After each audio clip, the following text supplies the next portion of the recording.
Very warm to all the students of class 8. This is Nishant sir again. A very warm welcome to all of you to the GPS video class, online video class of the English literature. Chapter 3 हम लोग पढ़ रहे थे, यहाँ तक पढ़ चुके थे कल. आज यहाँ से स्टार्ट करते हैं. हाँ, ऑर्निथोलॉजिस्ट के बारे में हम लोग जान रहे थे. ऑर्निथोलॉजिस्ट किसे कहते हैं आप लोग बताया था, जो person who studies about the birds और एनिमल्स ना. Study of bird, ornithologist. Ornithology is the study of bird, na? Yeah, study of birds. That is called ornithology. But ornithologist is the one who studies about birds. And naturalist के बारे में पता ही था आप लोगों को. One of the mysteries that cause much head scratching and mumbling. What is mumbling? Speaking in a quiet manner. शांत तरीके से, शांतपूर्ण ढंग से बोलना, उसे कहते हैं मम्बलिंग. ठीक है. एकमात्र एक ऐसा रहस्य जो कि सर को खुजला डालने वाली और शांतपूर्ण तरीके से बोलने पर मजबूर कर डालती है, वो एकमात्र पक्षियों का प्रवास कर जाना है. Through learned beards was bird migration. पक्षियों का प्रवास करना, पक्षियों का प्रवास कर जाना.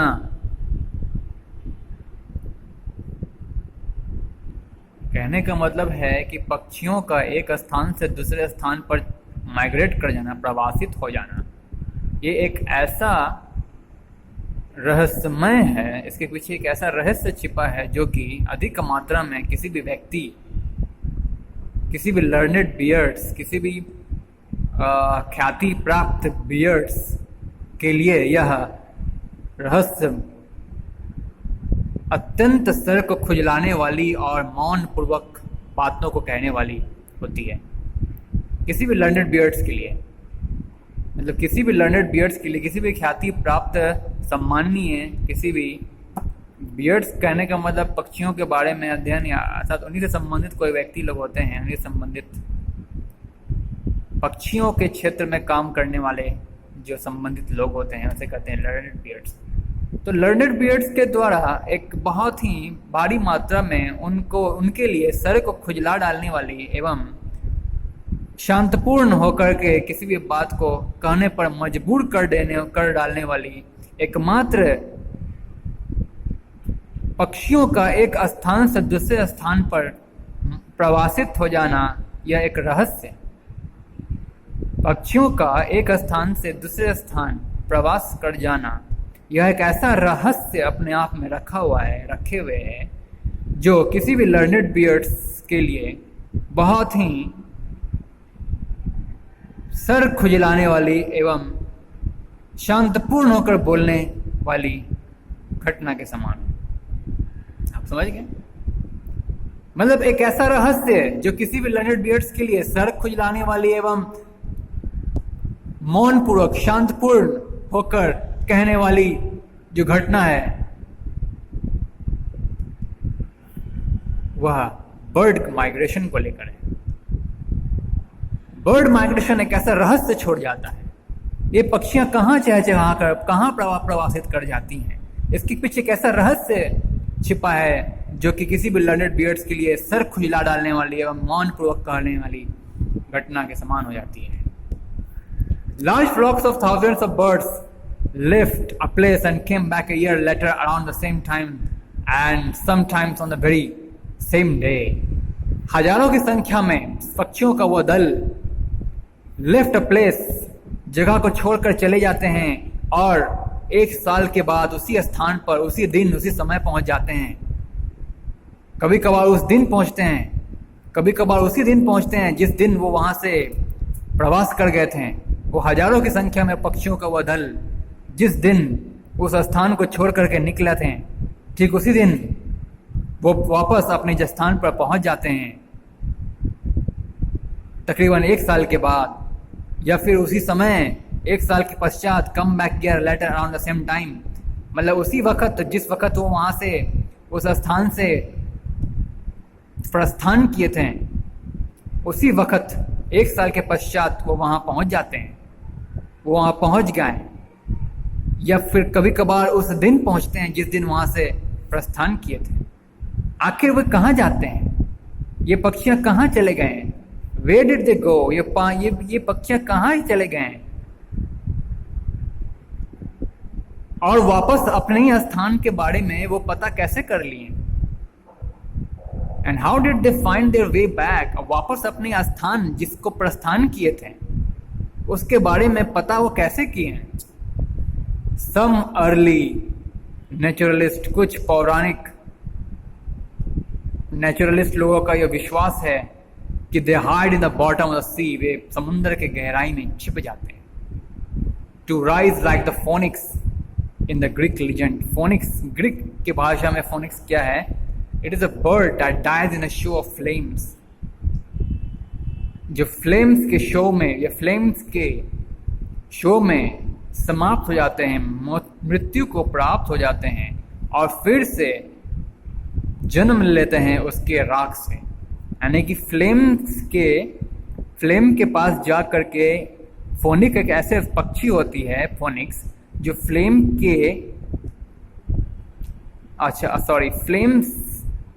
के पास जा करके उसके शो में अपने जीवन को खत्म कर लेती है, अपना सत्यानाश अर्थात अपनी मृत्यु को आमंत्रित कर लेती है, मृत्यु को प्राप्त हो जाती है और फिर उसी फ्लेम्स की राख से वो फिर से पैदा हो जाती हैं, पनप उठती हैं।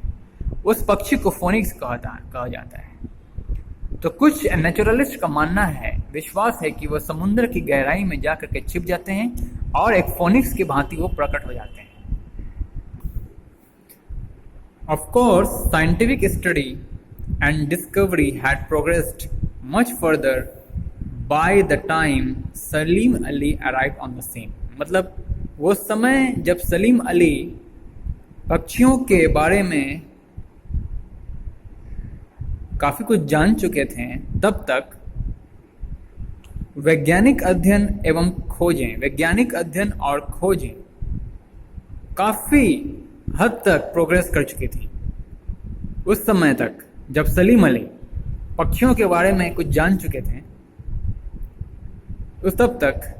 उस समय तक की बात हो रही है जब सलीम अली पक्षियों के दृश्यों से, पक्षियों के बारे में, पक्षियों के इन लीलाओं के बारे में, रहस्यमयी छुपी हुई बातों के बारे में काफी कुछ जब उस समय जब सलीम अली काफी कुछ जान चुके थे, तब तक साइंटिफिक स्टडी यानी कि वैज्ञानिक अध्ययन और खोज बहुत आगे बढ़ चुकी थी। ठीक है, आप समझ गए ना? जब सलीम अली बहुत कुछ जान चुके थे, बाय द टाइम, उस समय तक जब सलीम अली पक्षियों के दर्शन करके उनकी लीलाओं के बारे में, वो क्या करते हैं, कहाँ फ्लॉक करके चले जाते हैं थाउजेंड्स की संख्या में, कहाँ माइग्रेट और फिर वापस अपने स्थान पर कैसे आ जाते हैं, क्या करते हैं, आदि आदि बातें पक्षियों को लेकर के, पक्षियों के विषय में as a naturalist, he was a world class naturalist ना, world famous naturalist he was Salim Ali. Doctor Salim Ali was world famous naturalist, है ना? तो पक्षियों के, जिस समय तक पक्षियों के बारे में काफ़ी कुछ अध्ययन कर चुके थे, तब तक तो वैज्ञानिक अध्ययन और खोज काफ़ी आगे बढ़ चुका था। By then naturalist knew that many species of bird being big and small fly thousands of miles every year to escape cold winters and to lay their eggs and raise their chicks in the comfort of a warm land.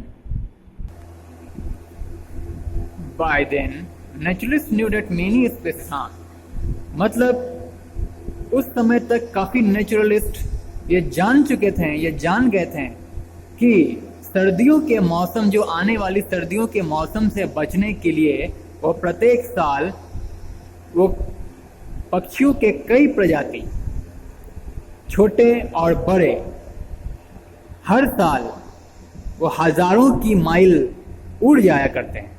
क्यों? किससे बचने के लिए? सर्दी के मौसम से खुद को बचाने के लिए वो क्या करते हैं? वो पक्षियों का कई प्रजाति, पक्षियों के अनेक प्रजातियां, छोटे और बड़े, प्रत्येक वर्ष हजारों की दूरी उड़ जाते हैं, खुद केवल अपने आप को सर्दी ऋतु से, जाड़े की मौसम से बचाने के लिए, और and to lay their eggs, और अपने अंडे को देने के लिए, and raise their chicks in the comfort of a warm land, और अपने चिक्स को यानी अपने गालों को ऊपर उठाने के लिए गर्म भूमि के आरामदायक स्थान पर अपने गाल को उठाने के लिए, गर्म भूमि के आरामदायक सुविधाजनक स्थान पर अपने चिक्स को उठाने के लिए एवं अपने अंडे को दे डालने के लिए, और तत्कालीन सर्दी की ऋतु, जो आने वाली सर्दी की ऋतु थी, यानी कि जाड़े का मौसम जिसे आप कह सकते हैं, उससे बचाव करने के लिए प्रत्येक वर्ष वो हजारों की दूरी तय कर जाते हैं। ये कहने का मतलब है, ये बात नेचुरलिस्ट लोग जान चुके थे। कई नेचुरलिस्ट लोग, मतलब पक्षियों अथवा जानवरों और किसी भी प्राणियों का अध्ययन करने वाले जो व्यक्ति लोग होते हैं, उन्हें नेचुरलिस्ट कहा जाता है। वे जान चुके थे कि ठीक है, कोल्ड विंटर से और वार्म लैंड के कंफर्ट जोन में पहुंचने के लिए, और अपने आप को आने वाले कोल्ड विंटर से बचाने के लिए एवं अपने अंडे को दे डालने के लिए वे प्रत्येक साल हजारों की दूरी तय कर जाते हैं।